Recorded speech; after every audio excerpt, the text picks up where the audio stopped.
ਸਿਆਸਤ, ਵਪਾਰ, ਖੇਡਾਂ ਤੇ ਫਿਲਮ ਜਗਤ ਦੇ ਨਾਲ ਦੇਸ਼ ਦੁਨੀਆ ਦੀ ਹਰ ਵੱਡੀ ਖਬਰ ਦੇ ਲਈ ਹੁਣੇ डाउनलोड करो देश की number 1 news app Dainik Savera times. बहुराष्ट्रीय त्रासदी कोरोना के कारण आज देश में लॉकडाउन का 1 माह हो गया है। सब कुछ ठप रहा पर भारत चलता रहा।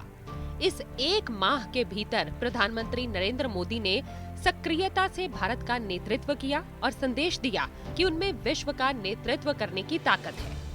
नेतृत्व की इस क्षमता के पीछे राष्ट्र के रूप में भारत की लोकतांत्रिक ताकत है। भारत संसदीय प्रणाली की सरकार वाला एक स्वतंत्र प्रभुसत्ता संपन्न लोकतंत्रात्मक गणराज्य है और संविधान में सरकार के संसदीय स्वरूप की व्यवस्था है। संविधान के अनुच्छेद 74(1) में ये प्रावधान किया गया है कि राष्ट्रपति की सहायता करने तथा उसे सलाह देने के लिए मंत्री परिषद होगी, जिसका प्रमुख प्रधानमंत्री होगा। 13 दिसंबर 1946 को संविधान सभा ने भारत को एक स्वतंत्र संप्रभु तंत्र घोषित करने और भावी शासन के लिए संविधान बनाने का संकल्प प्रकट किया कि संप्रभु स्वतंत्र भारत तथा उसके अंगभूत प्रदेशों और शासन के सभी अंगों की शक्ति और सत्ता जनता द्वारा प्राप्त होगी, जिसमें सभी लोगों को राजकीय नियमों और साधारण सदाचार के अधीन सामाजिक, आर्थिक और राजनीतिक न्यायाधिकार, व्यक्तिक स्थिति व अवसर की तथा कानून के समक्ष समानता के अधिकार और विचारों को प्रकट करने की, विश्वास व धर्म की, ईश्वरोपासना की, काम धंधे की, संघ बनाने व काम करने की स्वतंत्रता रहेगी और मानी जाएगी। कुछ अपवादों को छोड़ दें तो भारत का सौभाग्य रहा है कि यहाँ संविधान के दायरे में सरकार की शक्ति और जनाधिकार में संतुलन रहा है, जो वैश्विक जगत को भी अचंभित करता है। भारतीय गणतंत्र की सफलता के मूल में जनता द्वारा अधिकार की आराधना से अधिक कर्तव्य की साधना रही। ये भारत की सनातन प्रकृति और संस्कृति रही है, जिसने चुनौतियों की विकृति को कभी हावी नहीं होने दिया। लॉकडाउन एक आपातकालीन प्रोटोकॉल है जो सरकार द्वारा संकट आपात स्थिति में नागरिकों का आवागमन प्रतिबंधित करता है। विश्व इतिहास में लॉकडाउन जैसी स्थिति पहले विश्व युद्ध में बनी, जो 28 जुलाई 1914 से 28 जून 1919 को वर्साय की संधि तक रहा। ब्रिटिश उपनिवेश होने के कारण भारत भी इसमें अप्रत्यक्ष रूप से शामिल होने हेतु बाध्य था। विश्व युद्ध में कई देशों ने लाखों की संख्या में जनबल खोया। भारत भी उसमें शामिल था, किंतु भारत पर इसके प्रभाव कई मायनों में सकारात्मक भी कहे जा सकते हैं, क्योंकि भारतीय सैनिकों के इस युद्ध में शामिल होने की शर्तों को ब्रिटिश सरकार द्वारा पूरा न करने से भारतीयों का उसके प्रति मोह भंग हो गया और बढ़ते असंतोष के राष्ट्रवाद बढ़ाया। अंततः स्वतंत्रता की चेतना प्रस्फुटित हुई। द्वितीय विश्व युद्ध की शुरुआत 1 सितंबर 1939 को हुई और ये 2 सितंबर 1945 तक चला। इन 6 साल तक विश्व में लॉकडाउन जैसी स्थिति रही। अनुमान है कि विश्व में 5 से 7 करोड़ लोगों की जानें गई। सैनिकों के साथ साथ बड़ी संख्या में नागरिक भी काल के गाल में समा गए। द्वितीय विश्व युद्ध ने ब्रिटिश सरकार से भारतीय स्वतंत्रता का मार्ग प्रशस्त किया। तत्कालीन गवर्नर जनरल ने घोषणा की कि युद्ध के बाद ऐसी समिति नियुक्त की जाएगी जो पूर्णतः राष्ट्रीय होगी और भारत के भावी संविधान की रूपरेखा तैयार करेगी। स्वतंत्र भारत में लॉकडाउन की स्थिति 1965 और 1971 के भारत पाक युद्ध के दौरान बनी। हमने देखा स्कूल, कॉलेज, सरकारी कार्यालयों में काम जरूर होते, लेकिन सरकारी निर्देशों के साथ नियंत्रण में। रात्रि को रोशनी जलाना प्रतिबंधित था। कर्फ्यू जैसे हालात रहते, डर और दहशत का माहौल था। दोनों युद्धों में क्रमशः लाल बहादुर शास्त्री और इंदिरा गांधी के नेतृत्व में भारत की विजय हुई। राष्ट्रीय संस्कृति के प्रति उदासीनता समाप्त हुई और राष्ट्रीयता का नव जागरण हुआ। सुप्त राष्ट्रीयता ने जागृत राष्ट्रीयता का रूप लिया। नव राष्ट्रवाद जागृति की इस धारा को तब और शक्ति मिली जब 1999 में प्रधानमंत्री अटल बिहारी वाजपेयी के नेतृत्व में कारगिल युद्ध में विजय मिली। आज विश्व अदृश्य शत्रु कोरोना वायरस से युद्ध कर रहा है। भारत भी इस युद्ध को मजबूती से लड़ रहा है। कोरोना के विरुद्ध इस युद्ध के कारण आज जो लॉकडाउन की स्थिति है, राष्ट्र के रूप में भारत और भारतीय नागरिकों ने इसे चुनौती से अधिक अवसर के रूप में लिया है। चुनौती गंभीर है, लेकिन नागरिक बोध, आत्मविश्वास और जागृति के नए युग की शुरुआत भी हुई है। आत्मविश्वास बढ़ा है और आत्मसम्मान जगा है। बहुराष्ट्रीय त्रासदी के दौरान नागरिक कर्तव्य परिभाषित हुए हैं। जनता और सरकार के बीच परस्पर विश्वास, अधिकार और कर्तव्य बोध परिभाषित हुआ है। सरकार क्या है, कैसी हो, किसके लिए हो, दायित्व क्या हो, सरकार की आवश्यकता क्यों, इन प्रश्नों को सार्थक उत्तर मिला।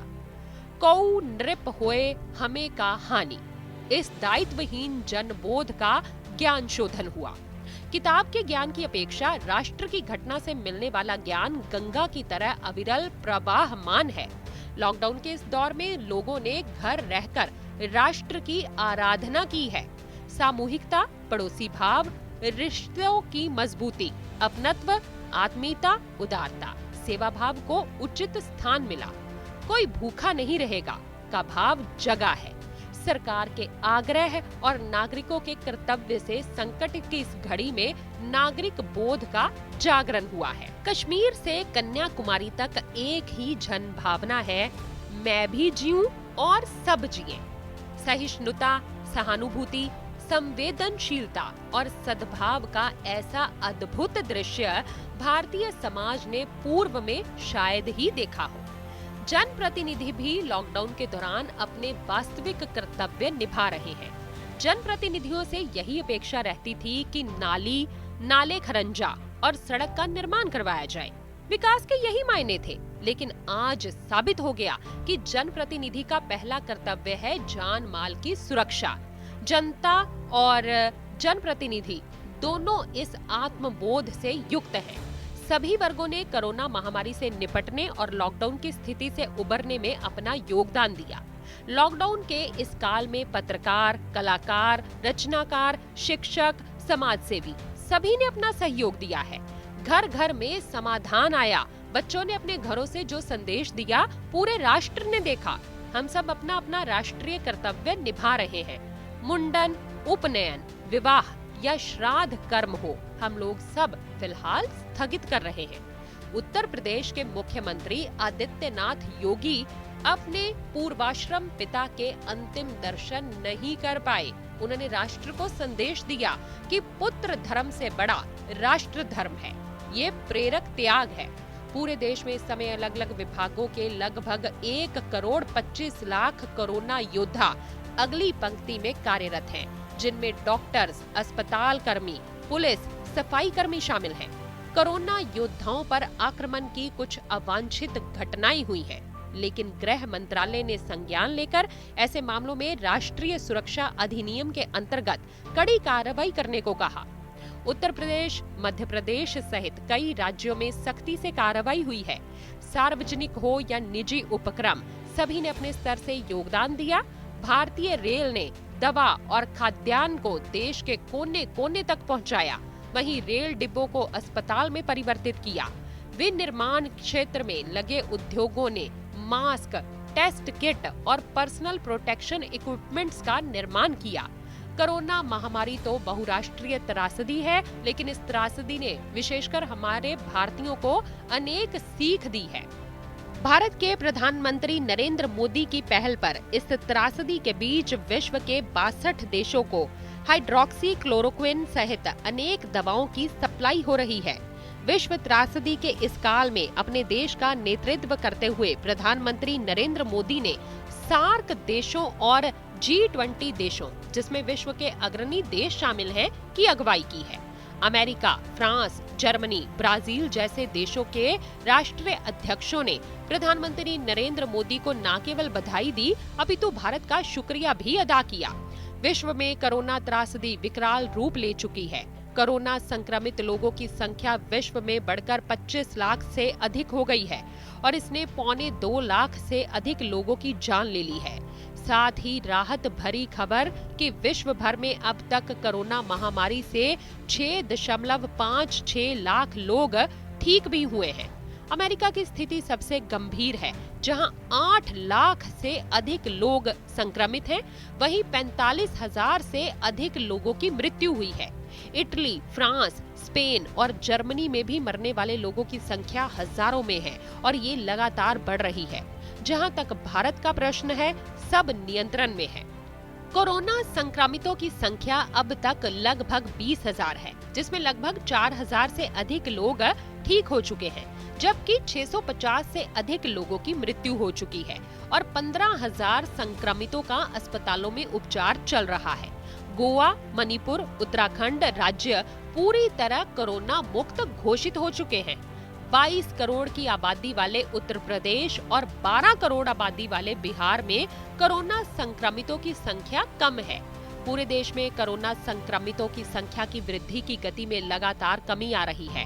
भारत की ये सकारात्मक स्थिति नेतृत्व की अद्भुत शक्ति और नागरिक बोध की सजग कर्तव्यपरायणता का परिणाम है।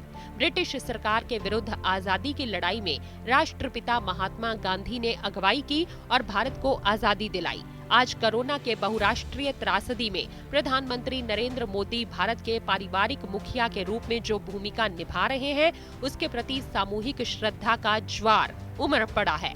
भारत इस बहुराष्ट्रीय त्रासदी में न केवल विजय प्राप्त करेगा, अपितु आने वाले समय में विश्व का नेतृत्व भी करेगा। विश्व के कोने कोने से ये स्वर सुनाई दे रहा है। ये मैं नहीं कह रहा हूँ। अमेरिका की एक संस्था ने 1 जनवरी से 14 अप्रैल के बीच इस बात को लेकर एक सर्वे करवाया कि कोरोना महामारी की रोकथाम में विश्व का कौन सा नेतृत्वकर्ता सबसे आगे है। सर्वे में भारत के प्रधानमंत्री नरेंद्र मोदी लगातार सबसे आगे रहे। साफ है, आज पूरा विश्व मान रहा है कि कोरोना से लड़ाई में वह दुनिया में सबसे अधिक प्रभावी है।